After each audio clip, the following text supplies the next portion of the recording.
Hey there, and welcome back to XCOM 2. My name is Pete, and today we complete another episode of our Legend Ironman walkthrough of XCOM 2 War of the Chosen. Last time we left off, after finally assaulting the ADVENT Blacksite in one of the longer missions of this series, somehow we managed to defeat 24 enemies, including the Chosen Assassin, and apart from Specialist Van Dyke, nobody was injured. Now, today we might have ourselves another interesting and very challenging mission on our hands, but for the time being, let us start scanning and reap the benefits of last episode's success.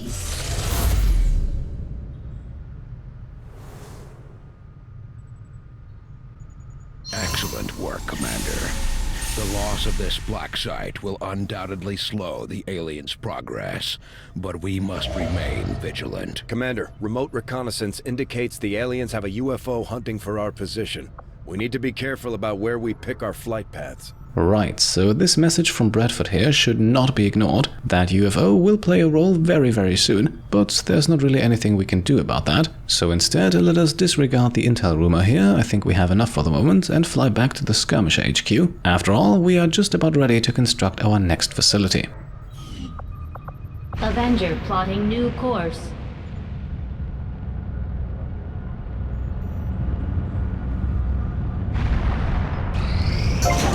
And there we are, we have cleared another patch of alien debris, so let's take a look at what we can now build here. Maximum power consumption reached. Well, as you can see, at the moment we can't really build anything except for another power relay, since we are once again at the power capacity maximum. However, this time there is a way to increase that without building anything new, and that would be to upgrade our two existing power relays. At the cost of 80 supplies and a slightly increased upkeep, we can grab 2 additional units of power from either one of them. Not to mention that with this very first facility upgrade of the series, we also unlock another achievement. Power relay upgraded.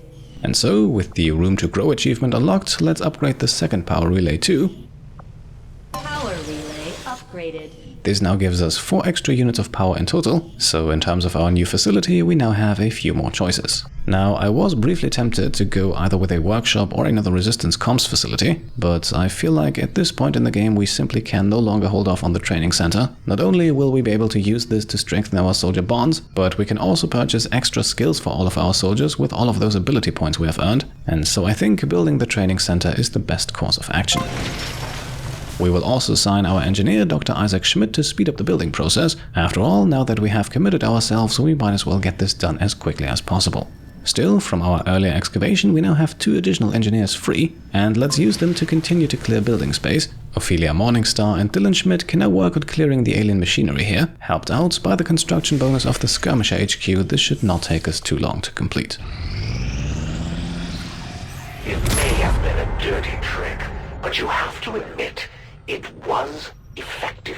Alright, once again we have suffered a Chosen sabotage, and also once again the Hunter has erased our stash of black market gear, which also once again is actually not that big of a problem, since we did already grab everything of interest. The Chosen aren't afraid to resort to sabotage tactics if it means slowing down our efforts. We need to work to prevent these attacks before they catch up with us. Another important step forward in our research. Okay, and it looks like we're making progress on the research front too, as Illyrium has just been completed. All on its own, it's actually not the most useful project to complete, as it doesn't really unlock much, but we now have a research path towards plasma weaponry and powered armor. Fittingly, we can also now increase the output of our power relays even further with Illyrium conduit upgrades, and we might want to install 1 or 2 of them soon if we want to keep expanding. Now at this point we are also presented with the rapid excavation technology breakthrough, and I think we will actually take this chance. What this does is it will make our next excavation be completed instantly, and as you know, the deeper we go, the longer those excavation times are, definitely much longer than the 10 days it takes to complete this project, so I think this is very much worth it, and will actually also free up our engineers a bit sooner than planned. I'll see that work begins immediately, Commander.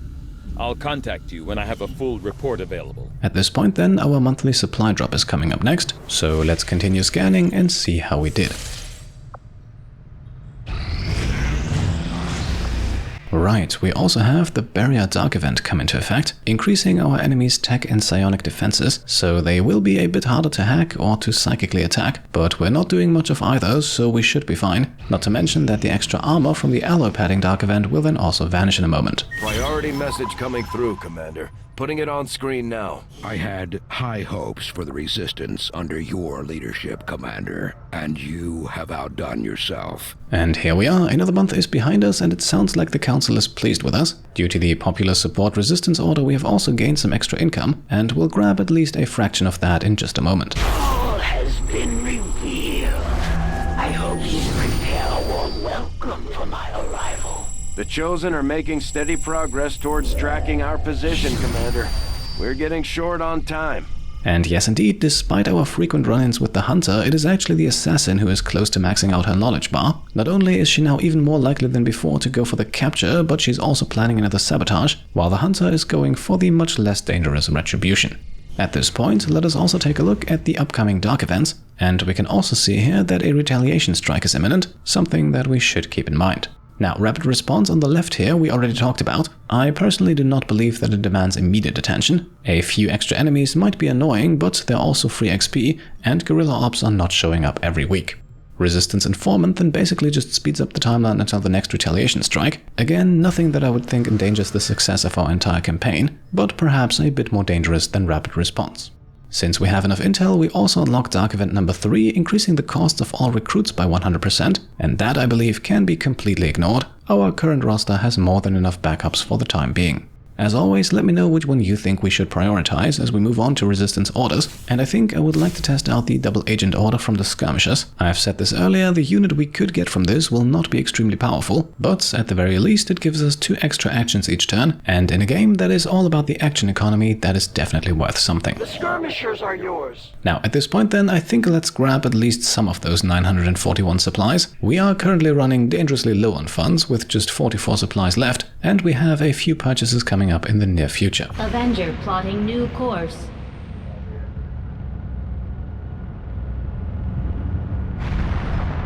Commander, that UFO contact has us locked in. We have to take evasive maneuvers. Alright, I guess this is it. That UFO that Bradford mentioned earlier has now arrived, and we have no other choice but to take evasive maneuvers, and we'll see how far that gets us.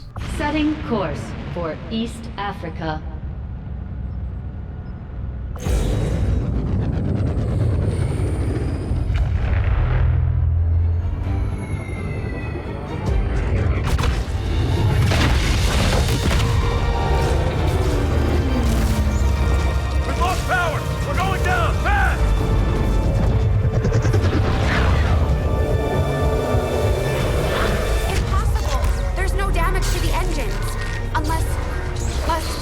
Electromagnetic pulse. If I can just bypass all this alien circuitry... Hold on. It's not accepting the transfer. Interface ready. The system is overriding my command. Shen! Right.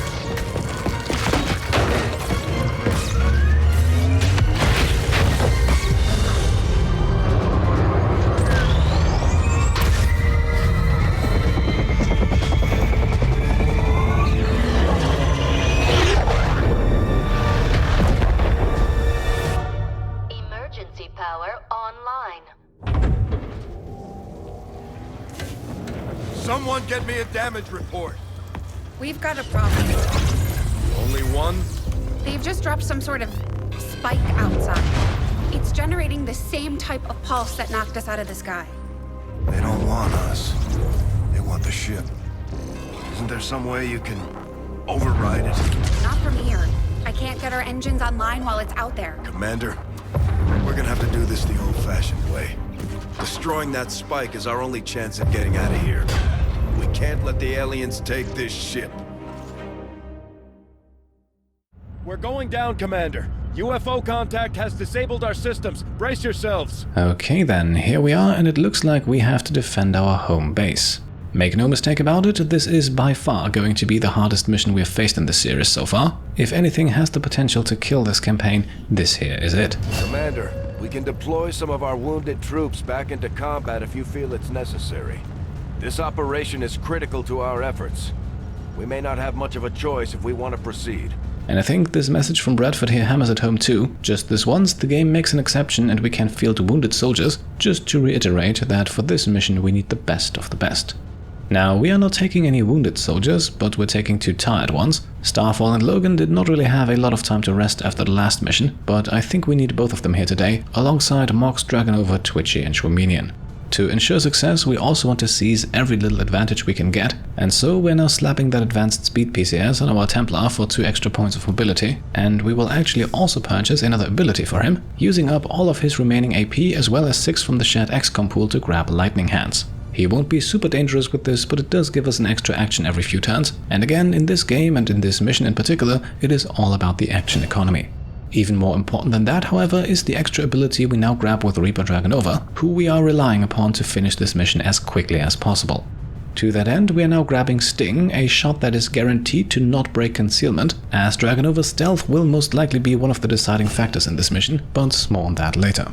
Finally then, Grenadier Twitchy gets 1 extra hit point from another PCS, because why not? And I think with that we are about as well prepared as we can be, so let's embark on what might very well be our most dangerous mission yet.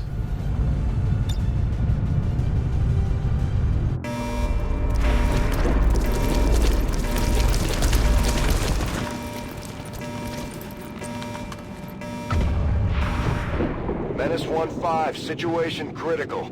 Primary Avenger systems are offline and hostiles are moving to engage. Shen, any updates? Commander, we've got a critical system failure. The Avenger is dead in the water. I'm diverting reserve power to the scanners and they're picking up a powerful radiation source nearby. We need to locate and destroy whatever it is disrupting our systems. We may have a bigger problem, Commander. We're picking up heavy comm traffic. Dozens of ADVENT transports are inbound on our position, and they've got battleships in tow. The aliens are sending everything they've got.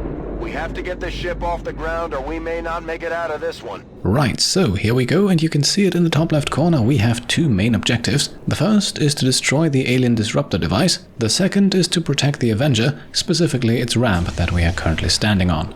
All of that sounds fairly easy for now, but you'll quickly see that it won't be. Let's send out Dragonova to scout here and I'll show you why.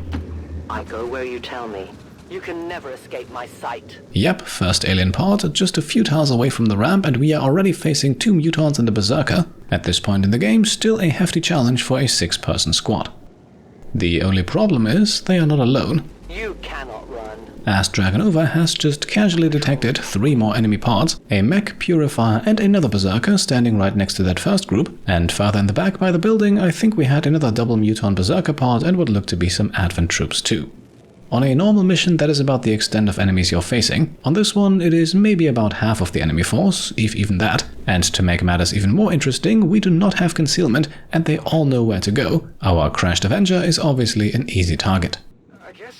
So, with Dragonova scouting ahead, the rest of our squad just takes up overwatching positions. In my opinion, this is the best approach on this mission, just stay on the ramp and let the enemies come to you. With that many enemies present on the map, moving forward always comes with the risk of activating another pod, and soon enough we'll be up to our necks in aliens either way. You can see it here on the alien turn, everyone is moving towards us, so on this first turn already we have 4 groups converging on our position. No place for you to go now.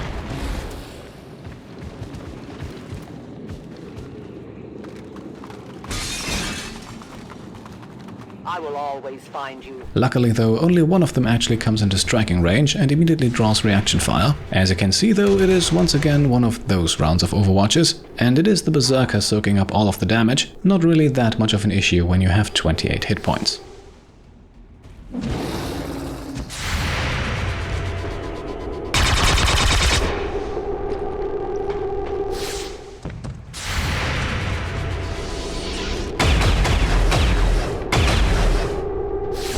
I got nothing!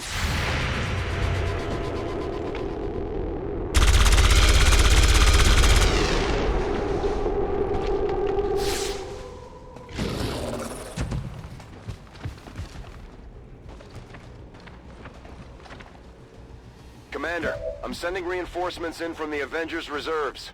Now, on the bright side, Specialist Van Dyke has just joined us. This is a neat mechanic to at least kind of even the odds on this mission. From time to time, we receive additional soldiers from the ones we left behind, and so, even though Van Dyke is still a bit injured, he now reinforces the ranks holding the ramp. In the meantime, we have 2 full health mutants as well as a berserker to deal with, and for fear of engaging any further hostiles, we can't really move forward to engage them, so let's postpone the entire thing for a second here and instead keep going with our Reaper. I'm on the move. As you can see, this gets us a bit closer to the Disruptor device, however, not close enough to actually attack it, and since that is what we want to do as soon as possible, let's move even closer. Moving as ordered. The time for hiding is over. Menace 1-5, we have visual confirmation on the Disruptor. Destroy it, and let's get the hell out of here before it's too late. Right, so we now officially have line of sight with the Disruptor, and as you can see, it is well protected. There seem to be at least 2 alien groups standing right beside it. The device itself then comes with 16 hit points of its own. That is obviously not nothing, but it should be manageable. For now though, Dragonova's turn comes to an end, and so let's start taking on the mutants threatening the ship. Unfortunately, our Grenadier Twitchy here can't hit Berserker and Mutant, so let's focus our fire on just the latter. This is for you!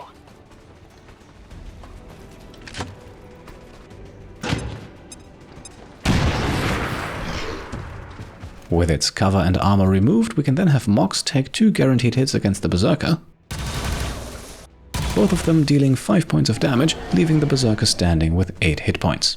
Ranger Starfall, meanwhile, is once again asked to continue his luck from the last episode. With the Mutant exposed, let's see if he can now hit the 68%er. Check it before you get too close. And once again, our Ranger does not disappoint, so I think it was a good idea to bring him along. Specialist Chominian can then drop an 8 protocol on Mox, who will in just a moment be the soldier closest to our enemies, and afterwards he can take aim himself and hope to deliver a bit more damage against the Berserker.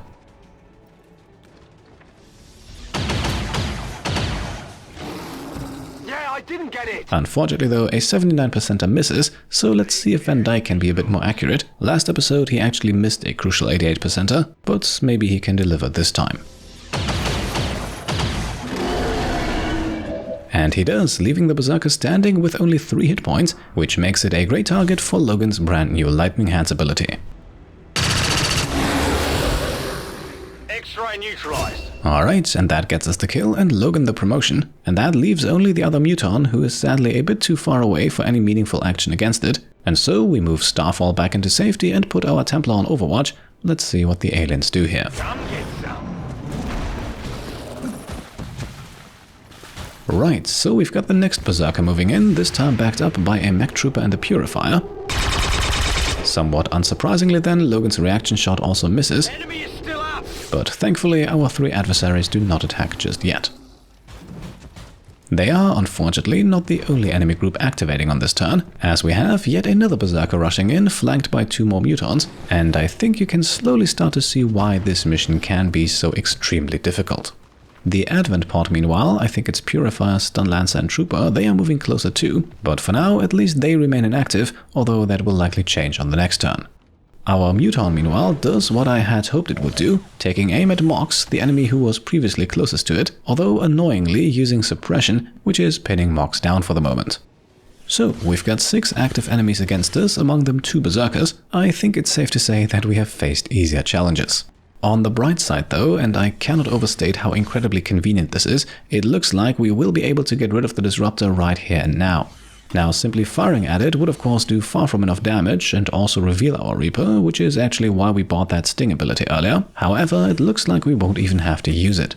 Instead, you can see it here, the Disruptor is actually in the area of effect of a remote start opportunity, although that would also only deal 12 points of damage, not 16. So let us rather go for the ultimate kaboom and place a Claymore first, positioning it in such a way that it will get blown up by remote start too, which means that both explosions will combine for a glorious 20 points of damage, enough to take out the Disruptor and, most importantly, keep our Reaper hidden. Destroyed.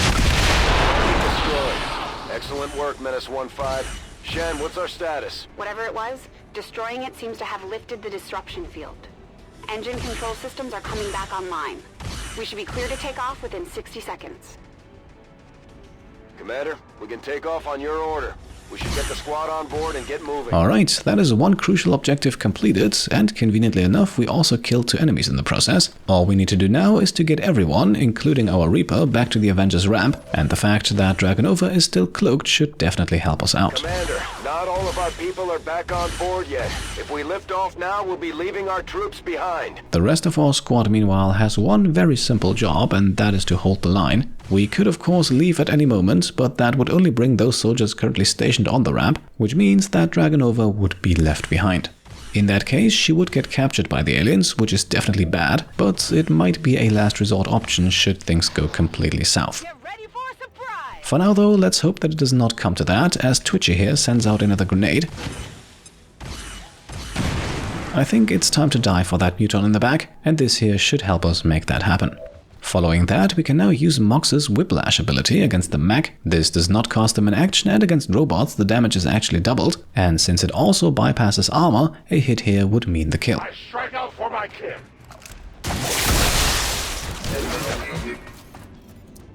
The light has left them. Alright, that certainly makes things easier. We are now following that up with a run and gun from Ranger Starfall. This gets him into a flanking position against the Purifier, and once again the critical hit is not guaranteed, but let's hope we get one anyway.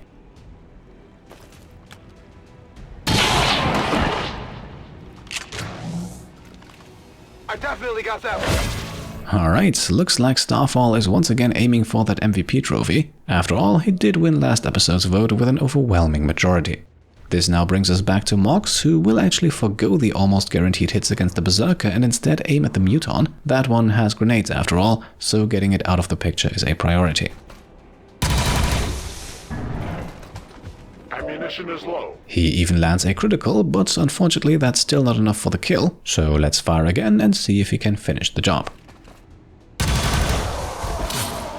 We take from the Elder stock. Alright, the Muton goes down and even drops some loot that might actually be something worth recovering on Dragonova's return trip. For now though, let us use Logan here as a decoy with a rend attack against the Berserker on the left. Yes, for some reason Berserkers cannot actually counter melee attacks, unlike Mutons, and so we only deal a bit of damage but can now go into parry mode, which might lure the Berserker in and waste its turn. For the other part, meanwhile, we're using the flashbang that Schwaminian wisely brought along. This will reduce both aim and movement range, and it also disables a few of the Muton's special abilities, so hopefully this keeps us safe for one more turn. With Van Dyke then, we take the guaranteed hit here just to wrap things up. Ranger Starfall can also once again move back a bit too, and with that, our turn is over. Let's see what the aliens can come up with. Right, so Berserker number 1 completely ignores our troops and instead heads for the ramp. We'll talk about that in a second. Berserker number 2 meanwhile goes for the melee attack against Van Dyke and misses, perhaps thanks to the effects of the flashbang. One of the Mutons then takes aim against Starfall but is also unsuccessful. Its companion meanwhile simply goes on Overwatch, which definitely seems to be the smarter choice. We also have some minor enemy movements near the former Disruptor device, but nothing that looks to be concerning at the moment. In addition to that, the Advent pod that has been closing in for a few turns now finally activates, and so Stun Lancer, Purifier and Trooper now head for cover. Finally then, a bit more movement near the site of the explosion. We also have the Sectoid here raise a zombie, but again that is nothing that concerns us.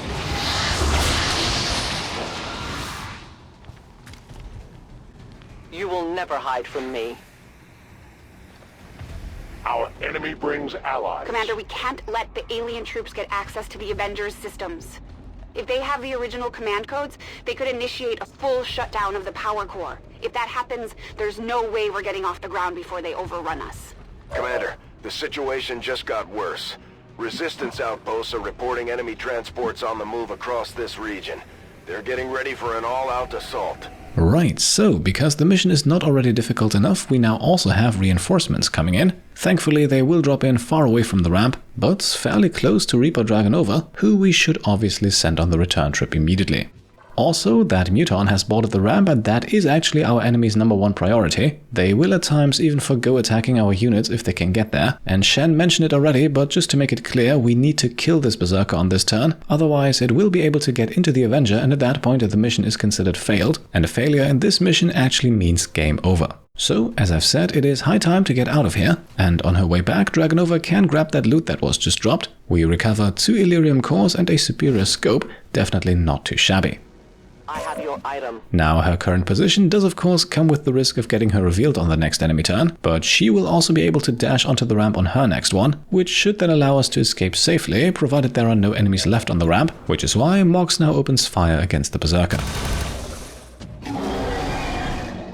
5 points of damage are a good start, but we need a bit more, and I am expecting this to be our second to last turn. So let's go all in with our Ranger Starfall, first with an axe throw.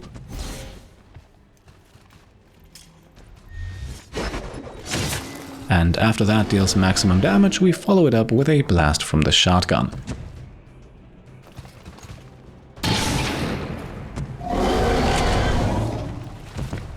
Running dry. This time we do not get the crit, but with only 4 hit points left, Templar Logan is guaranteed the kill on his rend attack. And yes, this will trigger the Muton's Overwatch, but it is far away, has its aim reduced, and we're dashing, so the hit chance here should be at best about 30%, I think, a chance that I think we have to take.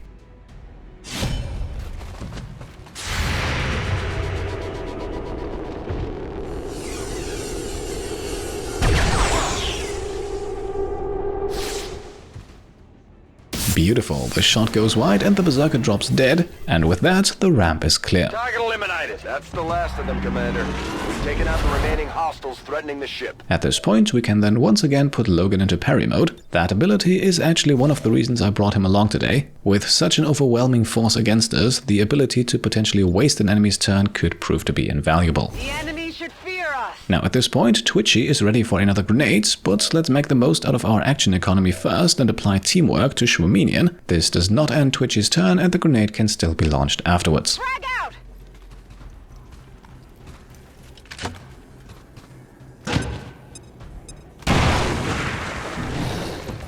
So, Muton and Stunlancer are now both without armor and the Stunlancer also without cover. Time to use the first of Schwaminian's 3 actions. It is clear. However, before we continue with him, let us first give Van Dyke his old position and take aim at the Stun Lancer. The Mutons, after all, are still affected by the flashbang, but the Lancer is not.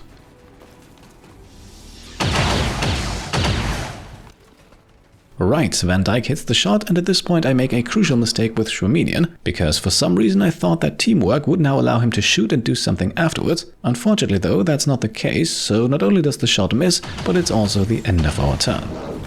Shot wide. Running dry.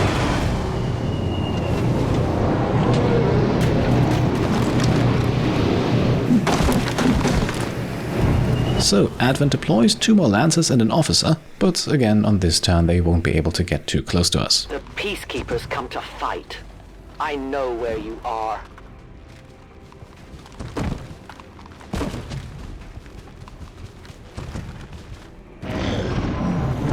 Another Berserker then rushes onto the ramp, completely ignoring our troops, and while it now blocks our immediate escape on the next turn, I don't think we can complain about that.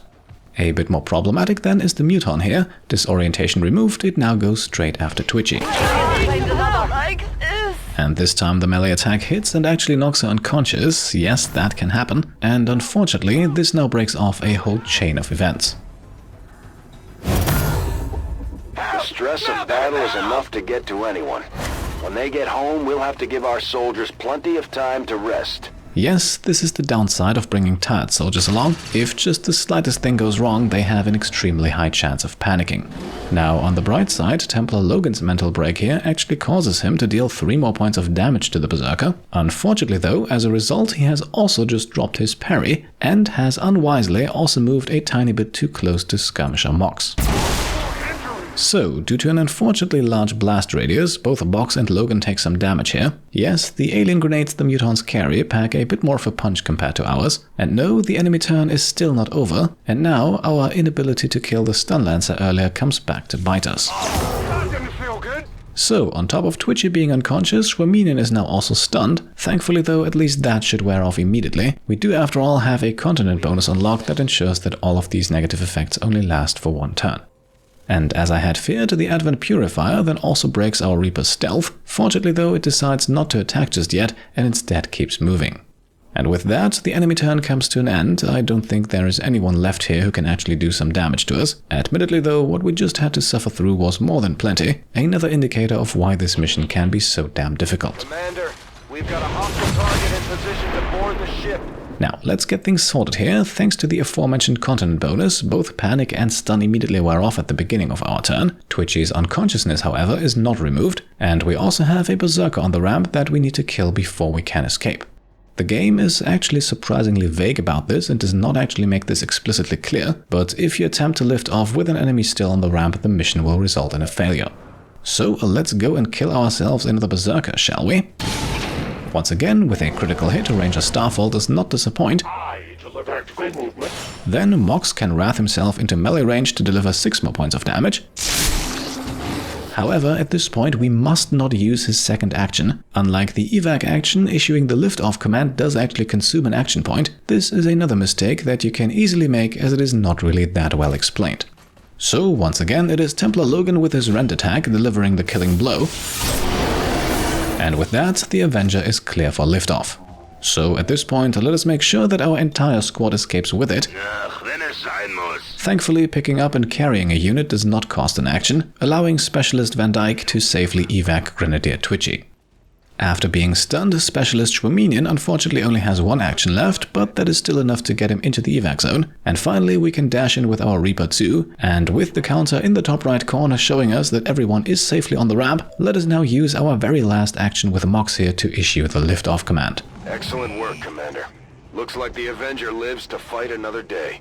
Alright, and there we are. Definitely not a flawless mission, but we did manage to complete it in only 5 turns. I think it should have taken us only 1 more without the wonderfully placed remote start explosive, but I find that this is about the best approach for this mission, at least of course unless you artificially delay it until much later in the game. That can be achieved, for example, if you simply attack the Blacksite extremely late, as the completion of that mission is actually what triggers this UFO to appear in the first place, although I am pretty sure that it is not guaranteed to appear afterwards. But as always in this game, that is a chance that you do not want to rely on. As long as there's even 1 Reaper left standing, you can bet they're still in the fight.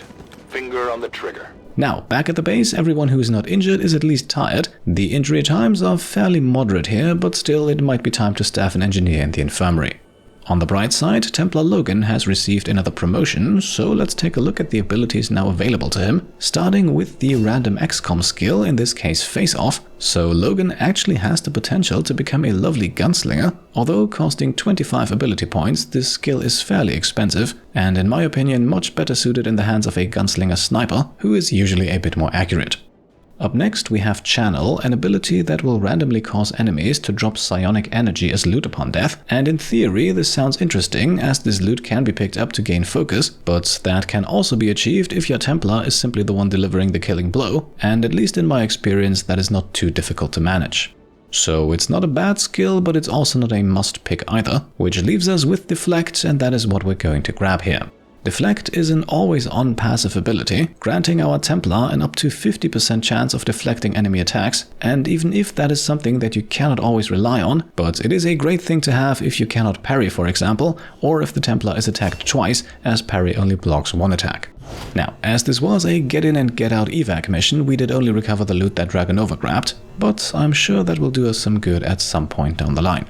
We are then also reminded that our supplies are low, but we were about to fix that just as the Avenger was attacked. Mental fatigue starts to impact our soldiers' tactical effectiveness when they don't have a chance to rest. We should give them a few days off to recover if we can manage it. Right, so after today's events, Ranger Starfall is considered shaken, and that means, unlike a tired soldier that can actually still be sent out on missions, he now needs some rest, so we'll have to make do without him for a while. You can also see on the left side here what happens if you send out tired people on missions and things do not go all smoothly. Van Dyke, Starfall and Logan have all picked up negative traits, and we should start removing those as soon as we can. And so our roster of soldiers does in fact look a little bit decimated at the moment. 8 of our 9 highest ranking soldiers are either tired or wounded, 3 of them have also picked up negative traits, and so depending on how quickly the next mission shows up, things could get interesting. Still, despite all that, I think I have to say that today's mission was still fairly successful. The game definitely handed us a tough assignment with all of those mutons and berserkers. I have also seen this mission play out much more amicably with Vipers, Sectoids and more Advent troops, so considering the overall circumstances, I still think this mission went fairly well. Did we really need to bring 2 tired soldiers? Well, I think that's up for debate. Both of them did do a great job, however, so I think it would be unfair to call this decision a mistake. Still, I would be very interested to hear your experiences with this mission in the comments down below. It is one of the more unique missions after all, and definitely has the potential to ruin a playthrough, so let me know how you have handled this one in the past, and if there's anything you feel like we could have done better here today. For the time being then, I think we have reached a good point to make the cut, so as always, if you enjoyed the video, then I would be very happy if you could leave a thumbs up. If you like what I'm doing and want to support me and my channel further, then you can also go ahead and subscribe to stay up to date, grab some merch over on shop.petecomplete.com, or check out and maybe even pledge to the Pete Complete Patreon. Thank you all for watching, and I'll see you next time. Cheers.